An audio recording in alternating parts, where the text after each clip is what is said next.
Buďte rádi, že máte rodiče, jestli je máte, buďte rádi a buďte šťastní, protože to je nade všecko. Opravdu je to nade všecko. A jakmile jednoho nebo druhého ztratíte, je konec. Paní Jindřiška Resslerová, rozená Beránková, se narodila v Bračicích ještě za první republiky v roce 1928, ale radostné dětství netrvalo dlouho.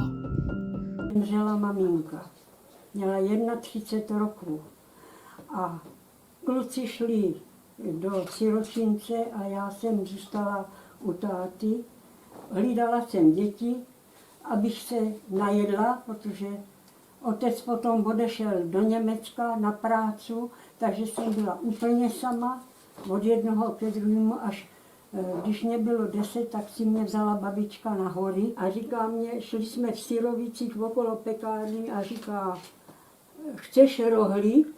A já říkám, já jsem rohlík neměla do dneška.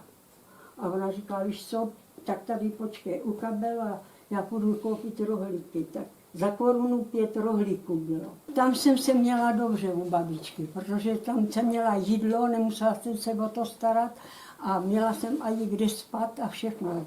Po skončení základní školy musela už ve 14 letech nastoupit do práce. Pracovala jako dělnice v továrně v Brně na Cílu až do konce druhé světové války. 6 bomb nám padlo do továrny a byla klika, vedle byla teplárna, byla klika, že jsme to nedostali přímé zásah. Když začalo bombardování, byla zrovna s kamarádkou ve výtahu. Vyhodili elektriku a tak jsme tam ostali a když mám jet výtahem, tak mě to tady zemře, jak toto a je.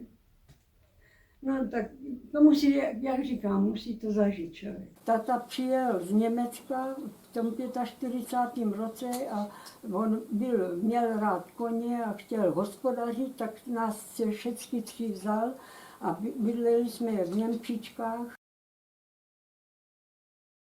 Nakonec to dopadlo tak, že jsme se zase všetci rozešli. Otec se odstěhoval s nejmladším bratrem do Matějovce a paní Jindřiška se musela zase starat sama o sebe. V 46. roce jsme byli 28. ročník všichni poslani na brigádu těm volinští Češi. Volinští Češi jsou potomci Čechů, kteří se v 19. století usadili ve Volyni na dnešní Ukrajině a po druhé světové válce se vrátili zpět do Československa. Když jsme jeli tam, tak v Praze jsme museli čekat na další várku lidí, kteří přijížděli. A s manželem my jsme se poznali v Praze na nádraží. Z brigády si dovezla suvenýr, syna Miroslava, protože otec dítěte studoval vysokou školu, vychovávala syna sama. Měla jsem práci, abych se zase živila sama tak jako děcko. A potom v tom 50. roce jsme se domluvili tak, že když půjde na vojnu, takže se vezmeme. Tak v srpnu jsme se brali a on v září rukoval a byl 2 roky na vojně. A já jsem byla tady s klukem sama a pak se mě narodila, v 51. roce se mě narodila holka. Manželům se narodili celkem 4 děti, Miroslav, Dana, Táňa a Milan, ale rány osudu prováděly paní Jindřišku celý život. Vánoce nemám moc ráda, protože maminka jsem přijela, dovezli ji už 23. a 24. ji odvezli, protože dostala chrlení krve. Teďka Dana upadla do bezvědomí 23. prosince před těma 20 rokama a manžel umřel taky 23. prosince, takže to mám všechno takhle na mačkanou. No není to pěkný všechno, je to.